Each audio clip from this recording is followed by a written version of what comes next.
वो किन उद्देश्यों को विकसित करें, इन सब को तय करने में अगर आर्थिक नीतियां जो सरकारों की होती हैं उनकी एक भूमिका है, तो जो यूनियन और संगठन जो है उनकी भी एक भूमिका है। और मेरे ख्याल से पिछले 30-35 वर्ष के दौर में अगर हम देखें तो नीतियों के मुकाबले में यूनियनों और संगठनों की जो भूमिका है वो अधिक सकारात्मक है। मिसाल के तौर पर 2008 में जब पूरे विश्व स्तर पर एक आर्थिक संकट हुआ था, जिसकी शुरुआत वित्तीय क्षेत्र से हुई थी, बैंकिंग क्षेत्र से हुई थी, उस समय बहुत लोगों ने ये कहा कि हिंदुस्तान की बैंकिंग व्यवस्था में उसका असर, अर्थव्यवस्था पर तो असर पड़ा, लेकिन हिंदुस्तान के बैंकिंग क्षेत्र में उसका, उस संकट का असर इतना नहीं था जितना बहुत सारे देशों में देखा गया। और इसका कारण ये था कि उस समय भी इतने सारे सुधार के कार्यक्रमों के बावजूद हिंदुस्तान के बैंकिंग क्षेत्र का चरित्र ये था कि सार्वजनिक बैंक जो है उनका प्रभुत्व तब तक सुनिश्चित किया गया था और वो कमर्शलाइजेशन के दिशा में उस रूप तक, उस हद तक नहीं गए थे जिस हद तक दूसरे देशों में बैंकिंग व्यवस्था जा चुकी थी। और इसीलिए संकट का असर हिंदुस्तान पर, हिंदुस्तान के बैंकिंग क्षेत्र पर कम था या सीमित था। और इसके लिए अगर मुख्य योगदान किसी को दिया जाए तो आपके जैसे संगठनों को दिया जाना चाहिए, क्योंकि अगर आपके संघर्ष और लड़ाई नहीं होते तो 2008 में स्थिति और विपरीत होती। 2008 से लेकर 2026 तक अगर हम देखें, जो परिवर्तन की कड़ी आपने रोक रखी थी, 2008 तक जिस स्थिति में थी आज और परिवर्तित हो चुका है। जो निजी क्षेत्र है बैंकिंग क्षेत्र में, उसका हिस्सा जो है बैंकिंग व्यवसाय में बढ़ा है। आपके अपने संघर्ष और आपके यूनियन के पृष्ठभूमि में एक बहुत महत्वपूर्ण परिवर्तन जो 2008 तक नहीं हुआ था अब तक हो चुका है कि बैंकिंग क्षेत्र के अब अधिकतम कर्मचारी जो है, चाहे और सबसे ज़्यादा बैंक ऑफिसर्स में ये हुआ है, अधिकतर कर्मचारी जो है अब सार्वजनिक बैंक के कर्मचारी नहीं हैं। आज निजी बैंकों में जो बैंकिंग कर्मचारी है उनकी बहुमत हो चुकी है। तो आपके संघर्षों और आंदोलनों की भी जो पृष्ठभूमि है उसमें एक महत्वपूर्ण परिवर्तन हो चुका है और मेरे हिसाब से ये बहुत चिंता का विषय है, क्योंकि आज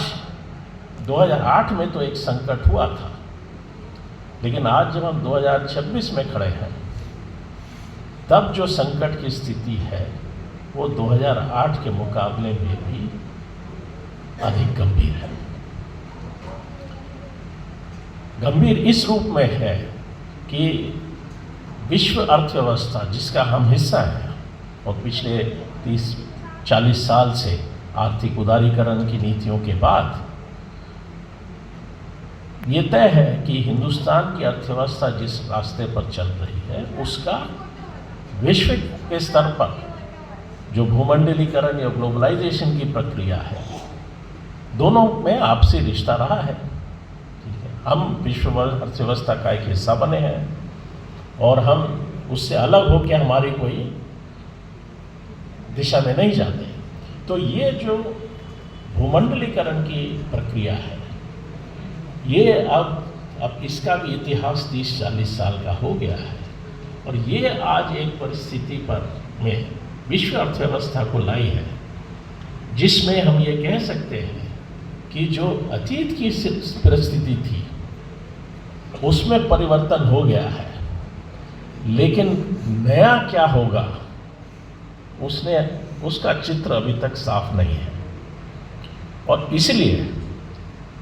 विश्व अर्थव्यवस्था में जो है अब एक, अगर हम भविष्य की देखें, अगले 10-15 साल की स्थिति देखें तो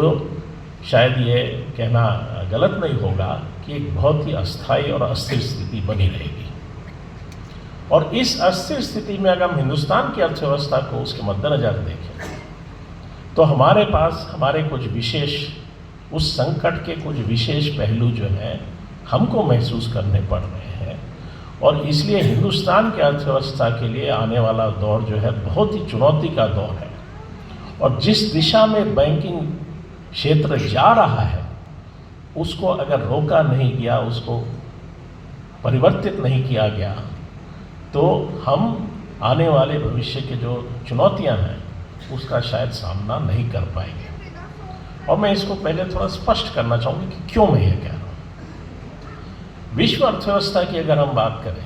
तो भूमंडलीकरण या ग्लोबलाइजेशन अंतर्राष्ट्रीय अर्थव्यवस्था के एक ऐसा दौर है जिसकी कुछ खास विशेषताएं हैं। एक विशेषता जो है कि पूरे दुनिया के स्तर पर एक प्रक्रिया इस दौर में देखी गई है जिसको वित्तीयकरण का नाम दिया गया है,